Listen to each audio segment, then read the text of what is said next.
The Devil May Cry series has had quite a run. The first redefined the hack-and-slash genre, the second was one of the most disappointing sequels ever, and the third was a return to form.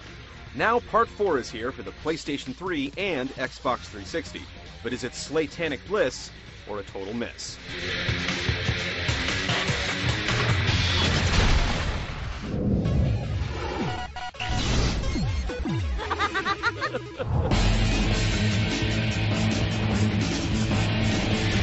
This time around, Dante takes a back seat to newcomer Nero. Not that it's easy to tell the difference between the two. Nero is part of a secret society that worships Sparta, a character fans of the series should remember. Out of nowhere, Dante invades the cult ceremony, taking out its leader. Nero steps up to protect the Order, and finds himself in a duel that he inevitably loses.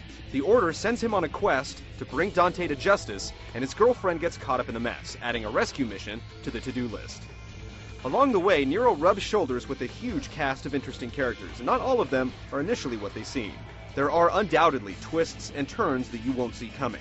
There's just one problem. It's all tarnished by some of the corniest writing ever. Well, if the kid screws up, then I'll just have to kick his ass.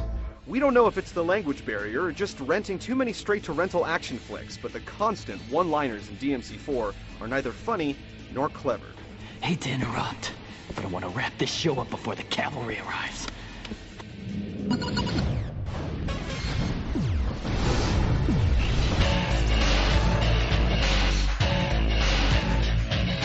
Devil May Cry 4 is split up into 20 different chapters. There are 2 different difficulty settings to choose from at the outset, and be sure to select wisely.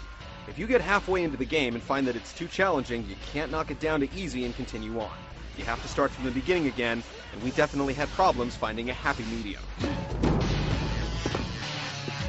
Damn it! Linearity is the order of the day here. There's just one way to get through the game. Surprisingly, there's a good bit of backtracking to be done, and with no waypoint indicator or list of mission objectives, there's certainly the possibility of running around aimlessly. Still, most of the challenge in DMC4 does not come from solving puzzles or pathfinding.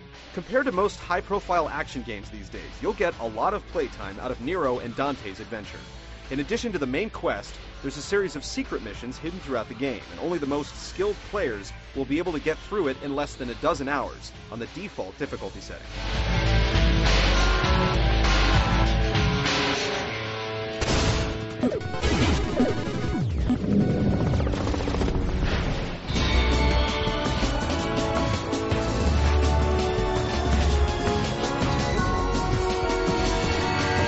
Challenge is one thing that DMC series is known for. You'll get all you can handle in Part 4, though the difficulty doesn't really ramp up as you play. Instead, there are sections of the game that are almost too easy, and then you'll be hit with a part that can seem almost impossible.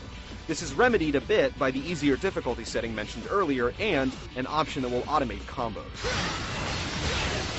And combos are what Devil May Cry 4 is all about. The fighting system is 100% offensive and incredibly deep. For the novice, understanding how it all works will be a bit too much, and there are definitely parts of the game where you'll have to master some of the intricacies to move forwards. The big addition to Nero's combat skill is the Devil Bringer, his possessed arm that allows him to snatch enemies out of midair and slam them to the ground. It's also used to reach ledges that are too high to jump to. Just like Nero's swords and guns, you can level up the Devil Bringer using orbs that you collect from fallen foes and smashed objects. Orbs can also be spent to buy extra health and magic, upgrade weapons, or learn new abilities altogether. About 2/3 of the way through the game, you get to take control of the old hero, Dante. He still has his 4 different attack styles from DMC3, except now you can switch them on the fly using the D-pad, which is a simple yet appreciated feature. He also has a bevy of new offensive moves, including one of the coolest power-ups in the history of video games, that we won't spoil for you here. Now for where it gets complicated. Devil May Cry 4 includes the same juggle-happy combat as its predecessors. It's a blast, tossing enemies up into the air, blasting them with the gun, and then slamming them into the ground. This can take some manual dexterity, but it goes much deeper than that. This time around, the game includes an exceed meter that allows you to increase the power of some of Nero's attacks by squeezing the left trigger. Then there's the Devil Trigger, which allows both Dante and Nero to show their dark side for some demon-fueled mayhem. It operates on a timer, but it can be upgraded with orbs to add longevity. Come on! While the combat is better than ever, the other elements aren't as successful. Early on, you're asked to smack large steel objects called gyroblades from one side of the level to the other. It's annoying and not the least bit fun. The same goes for the simple puzzles, or any time you're asked to complete intricate jumps or navigate narrow pathways. The controls simply aren't there, and neither is the camera. The fixed perspectives result in awkward transitions from one camera to the next, and rob you of the view you sometimes require. The boss fights are the best in the series' history, and they're hard as nails, as they should be. In between, the play devolves into entering a room, clearing it of enemies, and moving on to the next area where the process repeats. The gameplay in Devil May Cry 4 is erratic. The combat is absolutely insane in its depth, although the average player will be lucky to scratch the surface. Just about every other aspect feels dated though, from the poor jumping controls and stodgy camera to repetitive enemies and game structure. The series is beginning to gather some cobwebs.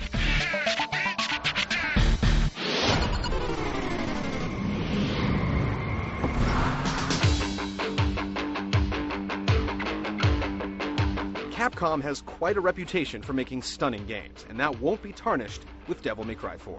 The cutscenes, minus the hammy dialogue, could teach Hollywood a thing or two about fight choreography. All the characters, attacks, bosses, and levels look amazing. The only real eyesore is the lighting model, which produces shadows that look absolutely terrible. The music is generally great, but the track that plays during combat sounds like a reject from a Ministry album from the early 90s.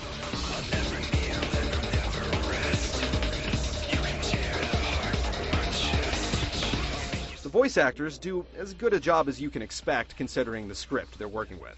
Who the hell are you? Glad I got your attention.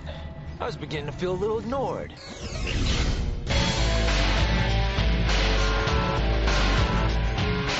Devil May Cry 4 is totally saved by its combat system. It's deep and rewarding no matter what level of player you are, making hacking and slashing your way through waves of repetitive enemies still fun. The rest of the game is beginning to show its age, but the weapon and character customization are addictive enough to motivate old devil hunters to learn new tricks.